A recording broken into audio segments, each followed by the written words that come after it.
O.G. Rose, and today we're going to be talking about section 50 of belonging again. And this will be the final section of the paper, which is featured in the book, Belonging Again, Part 1, Explanation. Pluralism weakens the authorities and powers of any given transcendent over the individuals who ascribe to it. The only way to maintain this authority is to exclude the other, which suggests the problem is where our long-standing aspiration to sustain some inclusive moral order now leads us.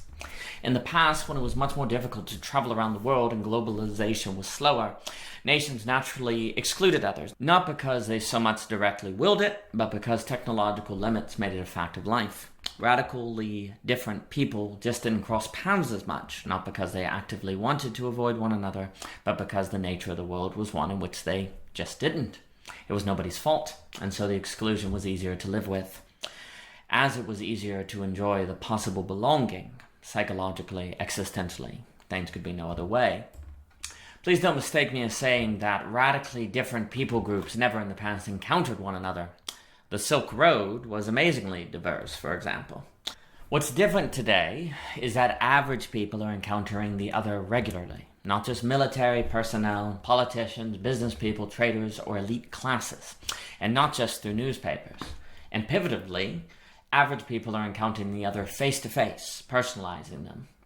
As Kwame Anthony Apache points out, when you're a Christian and no Hindus exist, that's one thing. But when your cousin becomes a Hindu, that's another. With incredibly beneficial personalization, there is a trade-off. It becomes increasingly implausible to people that any given transcendent could be the transcendent. It becomes increasingly plausible to people that every transcendent is ultimately and actually just a finitude. Transcendence weakening CCE, but arguably precisely thanks to a moral evolution through empathy and the personalization of others. And would you really want governments and societies to stop this? How? By exclusion and injustice? Protectionism? Popularism? Trends tempting our existentially anxious world today? As pluralism advances, as capitalism lifts millions around the world out of poverty, as Dietrich McCloskey discusses, as marginalized groups feel increasingly included and accepted, and as arguably the world becomes a better place, and as governments let these changes happen, as justice would compel them to, and so as all governments will likely do unless we come to support injustice, then community character and ethics becomes increasingly unsustainable for the majority. The existential anxiety becomes more prevalent, in which totalitarianism is appealing, and the more unlikely that people will forego their self-will in favor of what needs to be done, say if a crisis were to emerge in which such was necessary.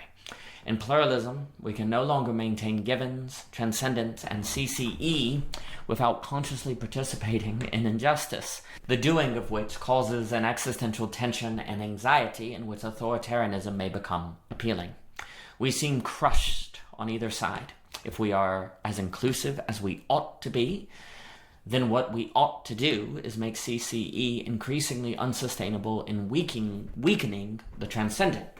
Justice would have us ruin the possibility of CCE, which may take with it the possibility of a Bonhoeffer in a world where I fear Hitler is still possible.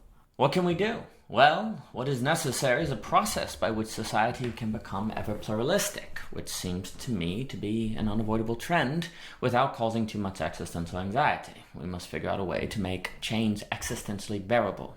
Otherwise, authoritarianism will likely gain an appeal. Unfortunately, we live in an age in which process is dying, as discussed in the paper, The Death of Process. And whatever process we create, our hunger for justice will necessarily oppose it. Also, we are increasingly reliant on laws to bring about change, laws which themselves cause existential anxiety, discussed in Equality and its Immoral Limits. We must try to balance the need to change with the need of keeping givens plausible by establishing a balance of powers and giving power to localities, but localities can use power to support injustice. And this is us, the tragedy of us. Societies establish givens naturally, and these givens make it possible for citizens to have the freedom of belonging, at risk of the banality of evil. However, givens are necessarily exclusive, and most effective when seemingly transcendent, and thus there are always people denied the freedom of belonging. Alienated and wanting freedom from alienation in favor of freedom of belonging, those so denied destabilize the givens to gain entry. But in justly so acting, in the name of achieving freedom of belonging, they weaken the conditions that make belonging possible. This causes alienation for those who before had belonging, which creates tension between the in and out groups, tension that can lead to societal collapse, conflict, if not collapse. Additionally, the group whose givens have been destabilized, to quell the resulting existential anxiety, can begin to find totalitarianism appealing, though they likely won't realize they are appealing to power until it's too late. Likewise, those wanting access to belonging can find totalitarianism appealing as a means to destabilize givens in order to achieve the freedom of belonging they have unjustly been denied, without which whatever meaning they may have can feel shallow and a distraction from doing the work of facing and stopping injustice. It's to be noted here that the processes that lead to totalitarianism rarely feel like totalitarianism, but like saving the country, freedom, justice, righteousness, and so on. For indeed, those who oppose givens are justified, as those protecting givens are indeed saving their country. History can repeat because it can feel like going home. If givens are totally deconstructed, society is likely to devolve into totalitarianism. But if givens perpetuate injustice, then these givens themselves oppress people like a totalitarian regime. And practically speaking, there is arguably no difference. Thus, givens need to be evolved, but not deconstructed. Revolutionists need to be reformers. Deconstructing patriotism, for example, will lead to conservative backlash, as deconstructing social justice will lead to liberal backlash. Rather, patriotism needs to be evolved so that the love of country includes love of minorities, as social justice needs to be evolved to incorporate patriotism. If liberals deconstruct patriotism as always being nationalistic and evil, as Richard Wardery noted, and if conservatives always deconstruct social justice as nonsense and deconstructive, social tension, collapse, and breakdown will prove probable. Wittgenstein once wrote that we wrongly expected an explanation, whereas the solution was a description, a line that has stuck with me. Ultimately, I do not believe there is a solution to the problems described in this essay, only a description, and the best we can do is found in us knowing this description and managing its reality best we can. This essay has primarily hoped to paint an explanation as a picture, and it has suggested ways we might better manage the situation, cultivating epistemic humility, pursuing substantive democracy, learning to handle the conflict of mind, and so on.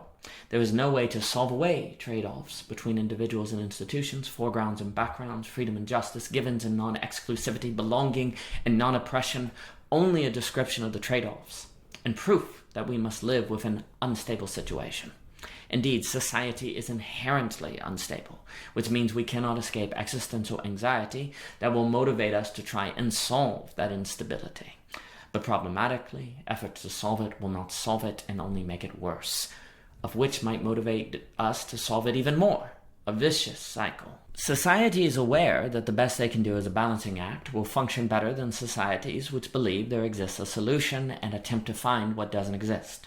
Those societies will understand there is an imperative for citizens to learn the mental skills and fortitude necessary for handling an unstable situation, which will not erase existential anxiety, but perhaps help it feel manageable. The conflict of mind, belonging again, all of these works have argued that living is living with instability, and that we must resist our natural inclination to stabilize this instability to efface the resulting anxiety. All these works have attempted to describe problems with thought, reality, and society that can only be managed, not solved, and notably all three feed upon one another, both positively and negatively. If we don't know how to manage the instability of thinking, we will not know how to manage reality and society. If we don't know how to manage society and thinking, our understanding of reality will not translate into useful action, and so on. Can we live and act in an existentially unstable society that always feels like it's about to collapse but doesn't? Hopefully. For if we do not accept that society is unstable and recognize that a dialectical balancing act is the best we can manage, then we will contribute to worsening social instability. But isn't this exactly the kind of thing a dictator would want us to think so that he or she can stay in power? Indeed, see the instability?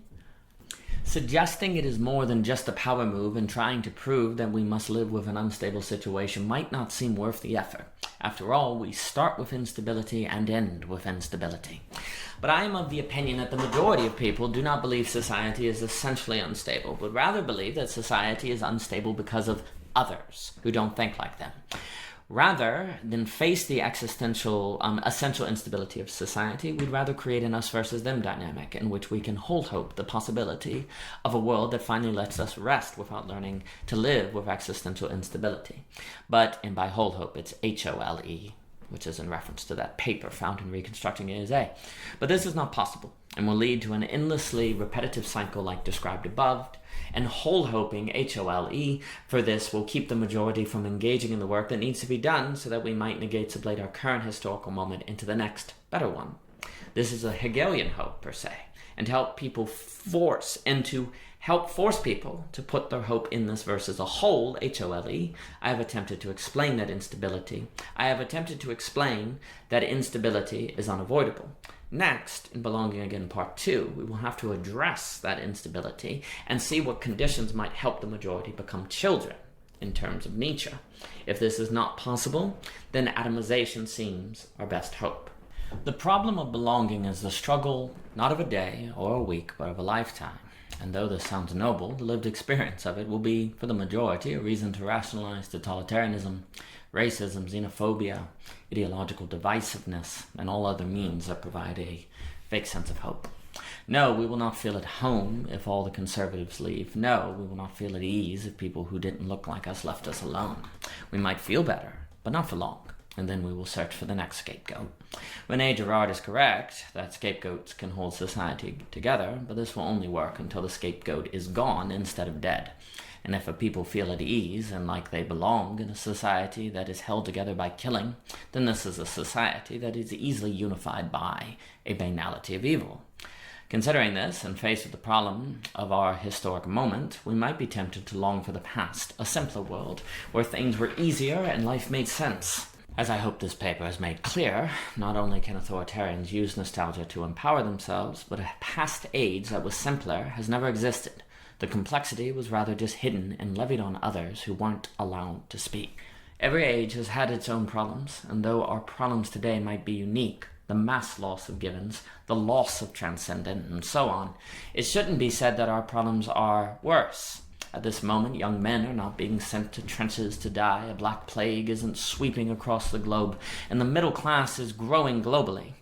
Millions are being lifted out of poverty in China, cures to once incurable diseases are being produced, and for theists, religion seems to be making a comeback. Yes, perhaps we have made the world too big to fail, and yes, perhaps this means that if a crisis occurs, it will be incredibly horrific.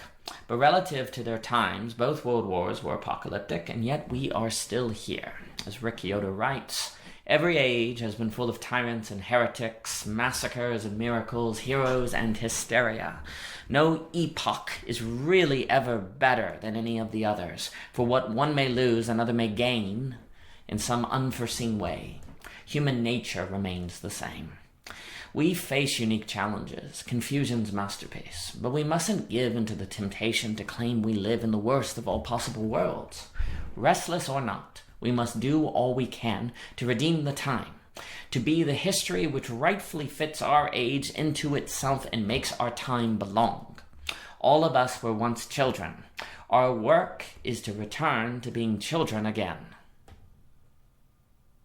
For more by O.G. Rose, please visit ogrose.com. For the complete Belonging Again essay, you can find the list on Medium and the playlist of the summaries on YouTube. And thank you so much for your time.